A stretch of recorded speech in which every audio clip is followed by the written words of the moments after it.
महाराज, क्या हुआ? आप इतने चिंतित क्यों हैं? क्या कहूँ मंत्री, मुझे तो समझ ही नहीं आ रहा कि क्या हो रहा है। बात क्या है महाराज, मुझे बताइए। हमें समझ नहीं आ रहा कि हमारी सारी योजना विफल होती जा रही है। हम जब भी अपने आसपास के राज्यों पर हमला करने की कोशिश कर रहे हैं, हम बुरी तरह विफल हो जाते हैं। आपको क्या लगता है, इसका कारण क्या है महाराज? हमें लगता है कोई तो है जो हमारी सारी योजनाएं पड़ोसी राज्य में गुप्त तरीके से भेज रहा है, और जो भी है वो कोई ऐसा है जो हमारे बहुत करीब है। अच्छा, क्या आपको किसी पर शक है महाराज? वही तो दिक्कत है मंत्री, मुझे समझ नहीं आ रहा कि किस पर शक करूं और किस पर विश्वास करूं। आप ज्यादा चिंता मत करिए महाराज, मैं पता लगवाता हूँ कि कौन है महल का दुश्मन। ठीक है, तुम पता लगाओ, तब तक हम भी कुछ सोचते हैं कि कैसे इसे हल कर सकते हैं।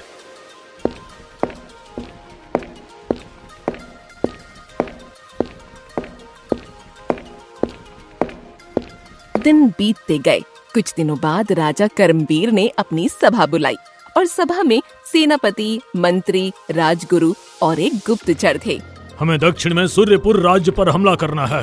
जी महाराज, आप योजना बताएं। सूर्यपुर से हमारे गुप्तचर द्वारा पता चला है कि पूर्व दिशा में सबसे ज्यादा सैनिक रहते हैं और उत्तर दिशा में कुछ अच्छी सुरक्षा नहीं है, और वहाँ किसी जगह में कोई सुरंग है जो सीधे महल में जाती है। तो हम उत्तर दिशा में अपने सैनिकों के साथ हमला करके सीधा महल में हमला कर सकते हैं। ये तो बहुत अच्छी योजना है महाराज, इस तरह तो हम आसानी से सूर्यपुर पर विजय प्राप्त कर सकते हैं। बहुत अच्छे कर्मवीर, तुम्हारी योजना वाकई अच्छी है। हम 3 दिनों बाद यानी चौथी रात को हमला करेंगे। सेनापति, सारे सैनिकों को अच्छे से तैयार करो, इस बार हम विजय होकर आएंगे। ठीक है महाराज, मैं अभी जाकर सैनिकों को युद्ध के लिए तैयार करता हूँ। ठीक है, अब ये सभा यहीं खत्म करते हैं, और अब आप सभी जाइए और जाकर आराम करिए।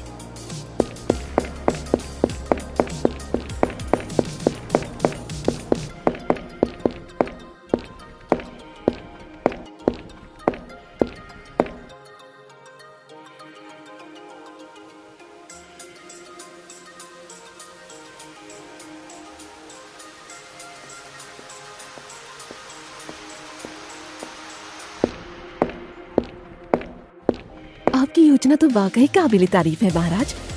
अब बस ये योजना काम भी आ जाए। मतलब क्या आपको अपनी ही बनाई योजना पर भरोसा नहीं? बात भरोसे की नहीं है रानी, जब आपके कंधे पर एक पूरे राज्य की जिम्मेदारी हो तो आप थोड़ा डर कर ही रहते हो। हमें आपकी सूझबूझ पर पूरा भरोसा है, आप जरूर विजयी होंगे।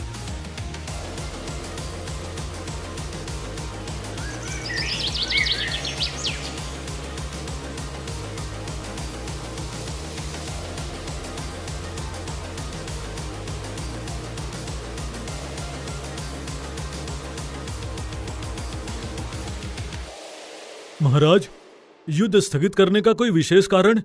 हमारी योजनाओं के बारे में उन्हें पता चल गया है सेनापति। हमें हमारे गुप्तचर से पता चला है कि उत्तर दिशा के साथ बाकी सभी दिशाओं में भारी सुरक्षा लगा दी गई है। हम कितनी भी कोशिश कर लें, हम वहां तक नहीं पहुंच पाएंगे। तो क्या फायदा ऐसे युद्ध करके जिसमें हमें पहले से ही पता है कि हार हमारी ही होगी। लेकिन महाराज, ये कैसे हो सकता है? हमारी गुप्त योजना के बारे में उन्हें कैसे पता चल सकता है? वही तो हमारी भी समझ में नहीं आ रहा, हम किसको दोषी ठहराएं किसको नहीं। तो आप पता लगाइए महाराज, वरना जल्दी ही हमारा राज्य हमारा नहीं रहेगा। हाँ, हम भी कुछ सोचते हैं इसके बारे में। तुम जाओ, जाकर सैनिकों को खबर दे दो कि युद्ध को स्थगित कर दिया गया है। जैसी आपकी आज्ञा महाराज।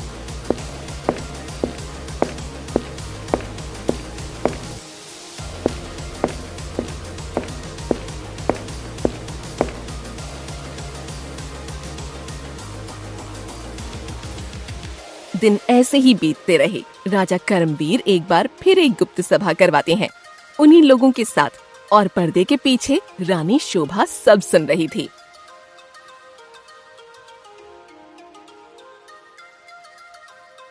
इस बार हम फिर सूर्यपुर राज्य पर हमला करेंगे, लेकिन इस बार हम दूसरे तरीके से हमला करेंगे।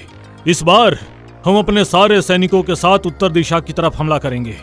जब सारे सैनिक आपस में लड़ रहे होंगे, तब कुछ चुनिंदा सैनिक उस सुरंग से होते हुए महल में घुसकर हमला करेंगे। जी महाराज, ऐसा ही होगा, और इस बार युद्ध जीत कर आएंगे। यही जोश हमें सभी सैनिकों में चाहिए। सेनापति, जाओ जाकर सैनिकों को तैयार करो। और हाँ, किसी को भी हमारी इस योजना के बारे में पता नहीं लगना चाहिए। जी महाराज, इस बार कोई भी खबर कहीं बाहर नहीं जाएगी। ठीक है, फिर हम परसों रात को हमला करेंगे।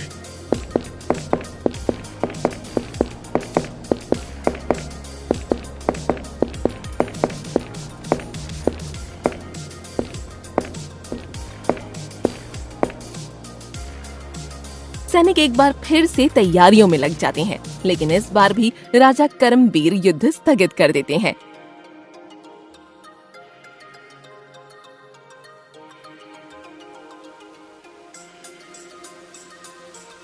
ये क्या महाराज, आपने फिर से युद्ध स्थगित कर दिया? उन्हें फिर हमारी योजना का पता चल गया सेनापति, और जब शत्रु को तुम्हारे शस्त्र का अंदाजा हो जाए तो वो पहले ही उसका तोड़ निकाल लेते हैं। तो ऐसे शस्त्र का क्या फायदा?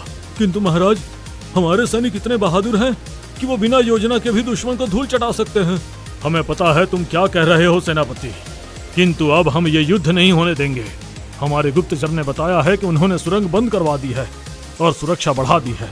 अब ऐसे में यदि हम युद्ध करने जाएंगे तो पराजय निश्चित है। ठीक है महाराज, मैं सैनिकों को खबर देता हूँ, युद्ध एक बार फिर स्थगित हो गया है।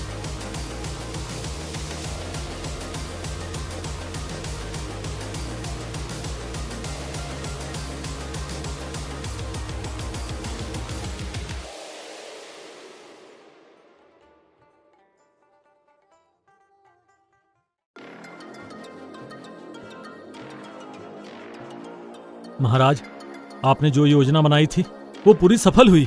बहुत खूब मंत्री, हमें पता था कि ये काम तुमसे अच्छा और कोई नहीं कर सकता। किंतु महाराज, हम चाहते तो उस विद्रोही को वहीं पकड़ सकते थे, किंतु आपने हमें ऐसा करने से मना क्यों किया? क्योंकि ये जो भी है हमारा बहुत खास है, और हम चाहते हैं कि हम इस व्यक्ति को हमारे साथ छल करता अपनी आंखों से देखें, ताकि उसके पकड़े जाने पर हमें जरा भी हमदर्दी ना हो। समझ गया महाराज, तो बताइए अब आगे क्या करना है? अब एक आखिरी योजना बनानी है दुश्मनों के खिलाफ, ताकि ये विद्रोही उन्हें ये संदेश देने जाए और हम उसे वहीं रंगे हाथ पकड़े। जैसी आपकी आज्ञा महाराज। 3 दिन बीत जाते हैं और चौथे दिन महल में फिर से गुप्त सभा बैठाई जाती है।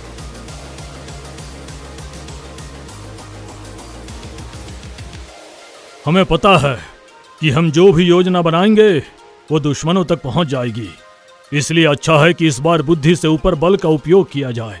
सेनापति, अपने सैनिक तैयार कर लो, क्योंकि इस बार इसमें बुद्धि की बहुत आवश्यकता पड़ेगी, और हम इस बार ये युद्ध स्थगित नहीं करेंगे। उम्मीद तो यही है महाराज कि इस बार युद्ध स्थगित ना हो। नहीं होगा सेनापति, तुम बस तैयारी करो, क्योंकि हम कल रात को ही हमला करेंगे, और इस बार हम दुश्मन को तैयारी का मौका नहीं देंगे। जो आज्ञा महाराज।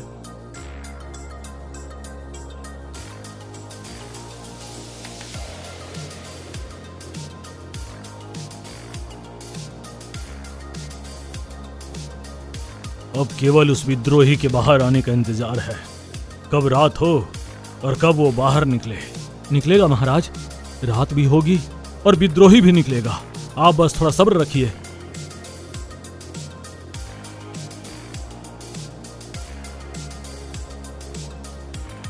मंत्री, वो देखो, वो रहा वो। जी महाराज, चूहा अपने बिल से बाहर आ चुका है। अब हमें भी उसके पीछे चलना चाहिए। तुम ठीक कहते हो मंत्री, चलो चलो, इससे पहले कि वो कहीं गायब हो जाए।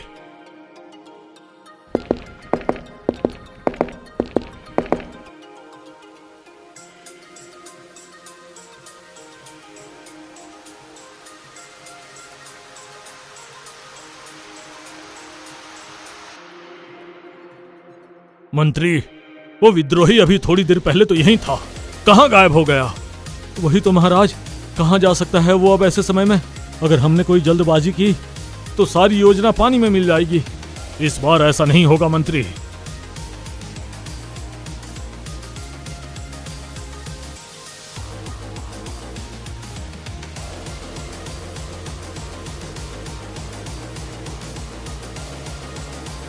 ये क्या है महाराज? पहेली। पहेली? पर इसका क्या तात्पर्य है महाराज? तात्पर्य है मंत्री, ये पहेली हल करके विद्रोही उस स्थान तक जाएगा जहां दुश्मन को उसको मिलना है। ये एक खेल है मंत्री, ताकि किसी को पता भी ना चले और वो विद्रोही को पकड़ भी ना पाए। पर उस पर क्या लिखा है महाराज? एक राजा की अनोखी रानी, दुम के रास्ते पीती पानी। इसका क्या अर्थ हो सकता है? अरे ये तो दिया और बाती है महाराज। दिया राजा और बाती रानी, तभी तो बाती अपनी पूंछ से पानी मतलब तेल पीती है। सही कहा मंत्री तुमने, पर वो जगह क्या हो सकती है? वहीं जहां दिए हो।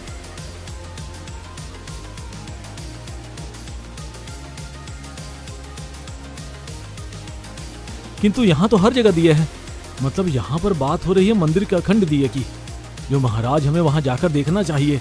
तुम सही कहते हो मंत्री, चलो।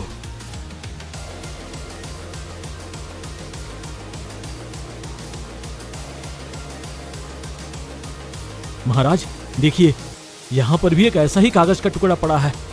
उस पर क्या लिखा है? छुपने वाले छुपे रहो, चोर तुम्हारे पास है, संदेश देने आओ वहां जहां जाती ताजा सांस है। इसका मतलब विद्रोही उस जगह पर है जहां अच्छी सांस आती है। पर यह कौन सी जगह है? महाराज आप हमेशा कहते हैं कि चाहे कितनी भी थकान हो, कितनी भी चिंता हो, बगीचे की ताजी हवा में सांस लेकर सब ठीक हो जाता है। कहीं ये जगह महल का बगीचा तो नहीं? और वैसे भी वहां तो हमने कोई सुरक्षा भी नहीं रखी है, और ना ही कोई सैनिक। हो ना हो ये वही जगह है। हो ना हो नहीं मंत्री, ये वही जगह है। सारे सैनिकों को कहो कि बगीचे को चारों तरफ से घेर ले। जी महाराज।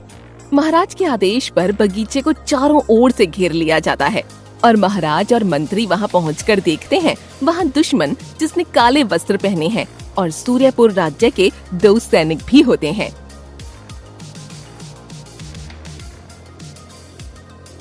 तुम्हें क्या लगा हम तुम्हें कभी पकड़ नहीं पाएंगे? तो तुम गलत निकले। सैनिक, इसका चेहरा दिखाओ, जरा हम भी तो देखें कौन है जिसने हमें धोखा दिया है। महारानी आप? महाराज मुझे क्षमा कर दीजिए, मुझसे भूल हो गई। आपके ऐसा करने का कारण क्या है महारानी? महाराज, सूर्यपुर के राजा मेरे पिता के बहुत अच्छे दोस्त हैं।